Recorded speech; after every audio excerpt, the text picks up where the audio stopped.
प्रेक्षकांना नमस्कार। यावेळेला न्यूजची टीम प्रेस क्लबला आहे आणि आजच्या या प्रेस क्लबला एक अत्यंत महत्त्वपूर्ण अशी एक पत्रपरिषद झालेली आहे आणि ही जी पत्रपरिषद आहे ही खरोखर सरकारला झोपेतून जागी करण्याकरता आहे असं म्हटल्यास वावगं ठरू नये। IDBI ही जी IDBIला त्याचं खाजगीकरण होते आहे, हे खाजगीकरण सरकारच्या माध्यमातून केल्या जात आहे। यावर IDBIचे समस्त जे पदाधिकारी आहेत, विशेष करून तुळजापूरकर साहेब हे मुंबईवरून आलेले आहेत, त्यांनाच आपण विचारूया। सर, खाजगीकरण आहे हा विषय आहे, काय वाटतं आपल्याला, सरकारची ही भूमिका कशी आहे?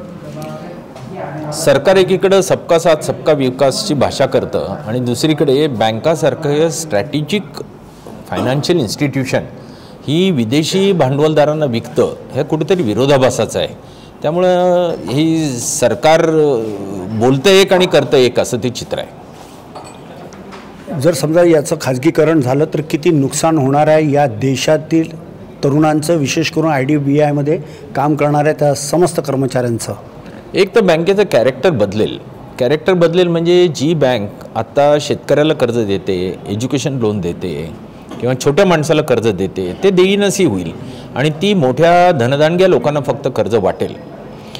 दुसरी गोष्ट की आज या बँकेमध्ये शेड्यूल कास्ट शेड्यूल ट्राईबचं रिझर्वेशन आहे, OBCचं रिझर्वेशन आहे। उद्या जर खाजगी क्षेत्रात गेली तर रिझर्वेशन लागू होणार नाही। तसं ही जी बँक आहे ही बँक आज फिजिकली इम्पेअर्ड लोकांना, फिजिकली चॅलेंज लोकांना, व्हिज्युअली इम्पेअर्ड लोकांना आज रिक्रुटमेंट देते, ती उद्या देणार नाही कारण कुठल्याच प्रायव्हेट सेक्टर देत नाही। आणि लोकसभेच्या पटलावर सरकारने सांगितलं की एकदा खाजगीकरण झालं की खाजगीचे नियम लागू होतील, म्हणजे मालक ठरवेल कोणाला घ्यायचं आणि कोणाला नाही।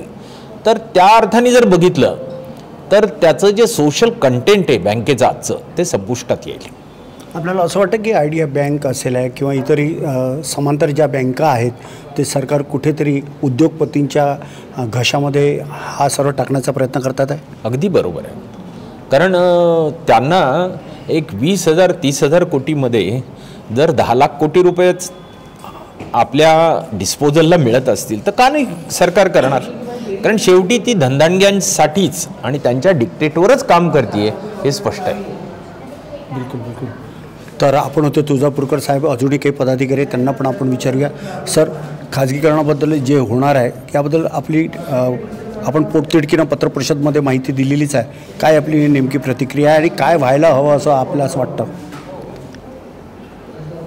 आमच्या सगळ्या एम्प्लॉईंच्या वतीने आम्ही सरकारला निवेदन दिलेले आहे की IDBI बँकेचं प्रायव्हेटायझेशन करू नये।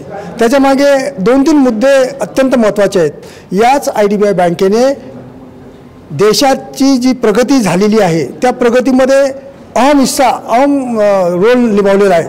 म्हणजे तुम्ही जर बघितलं तर ज्यावेळेस या देशामध्ये इंडस्ट्री नव्हती, ज्यावेळेस या देशामध्ये कोणतेच प्रकल्प नव्हते, त्या देशामध्ये आज जेवढं रोड स्ट्रक्चर आहे, जेवढे एअरपोर्ट आहे, मॅक्झिमम डॅम्प आहेत आणि मॅक्झिमम इंजिनिअरिंग कंपन्या आहेत, यांना या IDBI बँकेनं लोन दिलेलं आहे। हे असं झालं आहे की आपण एवढा प्रोग्रेस केल्यानंतर त्या आईलाच मारून टाकणं अशातली एक गोष्ट झालेली आहे। म्हणून IDBIला प्रायव्हेट न करता IDBIचं पब्लिक सेक्टर कॅरेक्टर आहे ते कंटिन्यू ठेवावं, हे आमची गव्हर्नमेंटची विनंती आहे। तर अशा प्रकारे आपण IDBI बँकच्या या सर्व पदाधिकाऱ्यांशी जेव्हा बातचीत केली त्यांनी असं सांगितलेले की महाराष्ट्रामध्ये असलेल्या जेवढ्या काही संघटना आहेत कामगारांच्या, त्या सर्व संघटना एकत्र येऊन याचा सरकारशी लढा देणार आहेत, सरकारशी 2 हात करणार आहे। कारण सरकारची जी नीती आहे ही कुठेतरी गोरगरीब लोकांना, मध्यमवर्गीय लोकांना वेठीस धरणारी आहे, त्यांना बेरोजगार करणारी आहे। एकीकडे देश महासत्ता बनणार अशा वल्गना जरूर केल्या जातात, मात्र हेच काय ती महासत्ता देश बनणार? या देशाचा जर नागरिकच जर बेरोजगार राहिला तर देश महासत्ता कसा होणार? कॉन्क्रीटच्या जंगलामुळे होणार की इथल्या स्थानिक नागरिकांच्या जीवन संवर्धनामुळे होणार, जे दिवस रात्र कामकाज करतात, आपली लेखणी चालवतात आणि आर्थिक दृष्टिकोनातील जेवढे काही व्यवहार असतील ते चांगल्या प्रकारे व्हावे याकरता दिवस रात्र मेहनत करतात, मात्र अशा त्या कर्मचाऱ्यांवर आज उपासमारीची वेळ येणार आहे याचा संकेत आजच्या या पत्रपरिषदेमधून देण्यात आलेला आहे। आणि असं जर झालं तर ही फार मोठी चिंतेची बाब आहे, एक मोठा गंभीर विषय आहे. याकडे मग ते केंद्र सरकार असतील आहे, राज्य सरकार असतील आहे, यांनी आवर्जून लक्ष द्यावं आणि हा जो काही घाट घातला गेलेला आहे याला कुठेतरी नियंत्रण ठेवावं, आळा घालावा, याचा समूळ नष्ट करावं आणि पूर्ववत आयडिया बँकचं जे वैभव आहे ते अद्ययावत ठेवावं.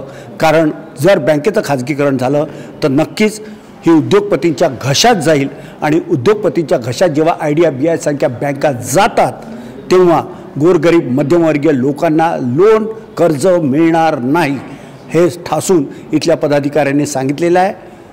आता यानंतर समोर काय होतं, सरकार काही स्टँड घेतं का, ते पदाधिकाऱ्यांच्या बाजूने घेतं की सरकार उद्योगपतींच्या बाजूने घेतं, याकडे संबंध महाराष्ट्राचं लक्ष लागलेलं आहे.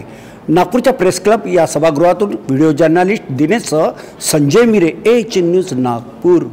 अरे वाह, पिकनिक की तैयारी? अब बेटा हम ठहरे डायबिटीज के पेशेंट, इस उम्र में पिकनिक वगैरह तो ना हो पाएगा, ज्यादा बैठने से पैरों में सूजन भी. तो फिर इतनी सारी दवाई क्यों? 90% ऑफ डायबिटिक पेशेंट की शुगर सिर्फ अप्रोप्रिएट डाइट थेरेपी से कंट्रोल की जा सकती है. अच्छा, अब क्या करें? पूरे इंडिया में अप्रोप्रिएट डाइट थेरेपी के 50+ सेंटर्स है, तो आज ही अपनी अपॉइंटमेंट बुक कराएं और डायबिटीज के सोल्यूशन पाएं. आज ही अपने कंफर्मेटरी टेस्ट कराएं सिर्फ एप्रोप्रिएट डाइट थेरेपी से.